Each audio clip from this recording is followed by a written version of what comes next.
Zobaczcie, jakie nowy padok. One jeszcze nie wiedzą, że tu jest otwarte.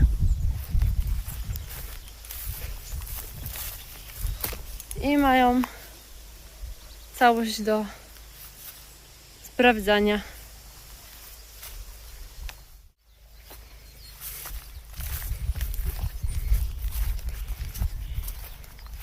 A tu jest taki przesmyk, drugi padoczek mały, dzięki któremu dam radę sama jakoś się sprowadzić, bo tak to by mi wszystkie uciekły.